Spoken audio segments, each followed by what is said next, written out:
Milky mist கௌகி. Minnambalam நேயர்களுக்கு வணக்கம். இது டிஜிட்டல் திண்ணை. தமிழக அரசியல் களம் அனல் பறந்து கொண்டிருக்கிறது. பிரதமர் மோடி போன மாசம் 23ஆம் தேதி மதுராந்தகம் வந்தப்ப எல்லா கூட்டணி கட்சிகளோட தலைவர்களையும் அந்த மேடையில ஒன்னா உட்கார வச்சிருந்தாங்க.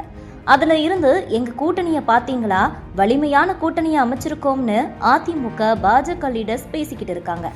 அதே மாதிரி எங்க கூட தேமுதிகவும் வந்துரும்னு சிலர் நம்புறாங்க.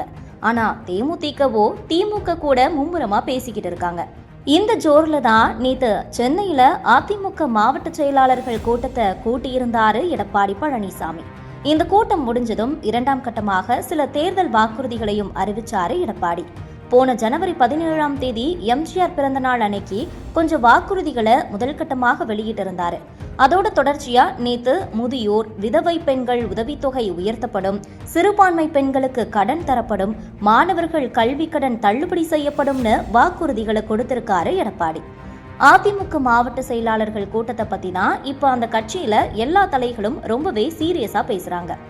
என்னப்பா விவரம்னு எடப்பாடிக்கு நெருக்கமானவங்க கிட்ட முதல்ல பேசணும். அப்ப நேத்து மீட்டிங்ல பொதுச் செயலாளர் எடப்பாடி பழனிசாமி ரொம்ப டென்ஷனா தான் பேசினாரு. ஒரு சில விஷயங்களை பேசித்தான் ஆகணும்னு ஓப்பனா உடைச்சும் விட்டுட்டாரு. பொதுச் செயலாளர் பேசுறப்ப முதல்ல நம்ம மாவட்ட செயலாளர்கள் உங்களுக்கே நாம ஜெயிப்போம்னு நம்பிக்கை இல்ல, அந்த நம்பிக்கை உங்களுக்கு இருக்கணுமே. அப்படி நம்பிக்கையே இல்லாம எலெக்ஷன் வேலை பார்த்தா எப்படி ஜெயிக்க போறோம்? நீங்க நம்பிக்கையா இருந்தாதானே தொண்டர்கள் நம்பிக்கையா வேலை செய்ய முடியும். ஜெயிப்போம்னு நம்பிக்கையோட வேலை செய்யுங்க. நாம பலமான கூட்டணி அமைப்போம்னு சொன்னேனா இல்லையா? இப்ப பலமான கூட்டணியும் அமைச்சாச்சு. அப்புறம் ஏன் உங்களுக்கு நம்பிக்கை இல்ல? இங்க பாருங்க, எனக்கு ஒன்றும் பிரச்சனை இல்லைங்க. நான் முதலமைச்சர் பதவி வரை பார்த்துட்டேன். உங்களை எல்லாம் எம்எல்ஏ வாக்கணும், மந்திரி ஆக்கிடணும்னு நான் நினைக்கிறேன். நான் மட்டுமே நினைச்சா போதுமா?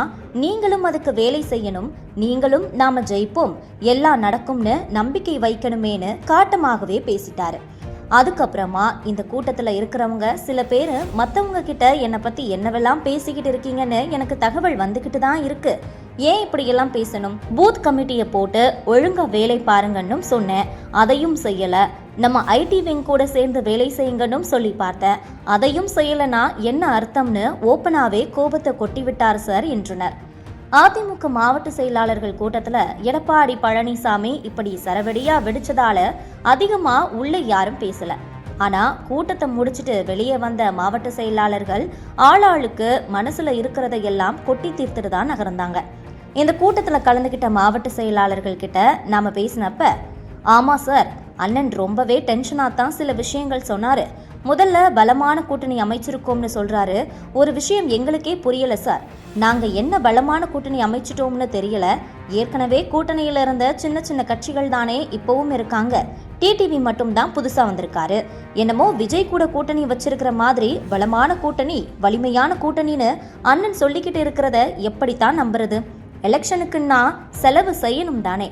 ஆனா எங்க அண்ணன் முன்னாள் அமைச்சர்களை கூப்பிட்டு உங்களுக்கு இந்த துறையை கொடுக்கலாம்னு மனசுல வச்சிருக்கேன், அதனால எலெக்ஷன்ல நீங்க அந்த தொகுதிகளை எல்லாம் பாருங்கன்னு பிரிச்சு விட்டு அமைதியா இருக்கிறாரு.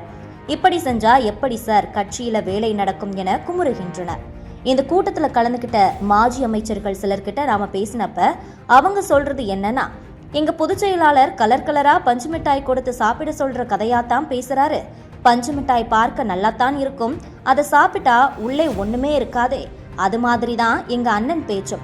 பேசும்போது எல்லாம் நம்பிக்கையா இருங்கன்னு சொல்றாரு. ஆனா நம்பிக்கையான விஷயங்களே இல்லைன்னா எப்படி சார்? அண்ணன் எங்களை செலவை பார்த்துக்கங்கன்னு சொன்னது எல்லாம் உண்மைதான். அதுக்கு அவரு திரும்ப திரும்ப சொல்ற ஒரே விஷயம், கவர்மெண்ட்ல இருந்தப்ப உங்ககிட்ட நான் எந்த பணமும் வாங்கலை தானே, நீங்களே கொடுக்கல் வாங்கல பார்த்துக்கிட்டீங்க தானே, இப்ப எலெக்ஷனுக்கு செலவு செய்யுங்கன்னு சொல்றாரு. அதெல்லாம் சரி சார், நாங்களும் செலவை பார்க்கிறோம். ஆனா அதுக்காக தன்கிட்ட இருக்கிற காசை மட்டும் வெளியே எடுக்கவே மாட்டேன், நீங்களே எல்லா செலவையும் பாருங்கன்னு அண்ணன் சொன்னா யாரா இருந்தாலும் எப்படி சார் ஏத்துக்கிட்டு வேலை செய்வாங்கன்னு கொந்தளிப்பதாக தெரிவிக்கின்றனர். Milky mist கௌகி. மின்னம்பலம்.com தமிழின் முதல் மொபைல் பத்திரிகை.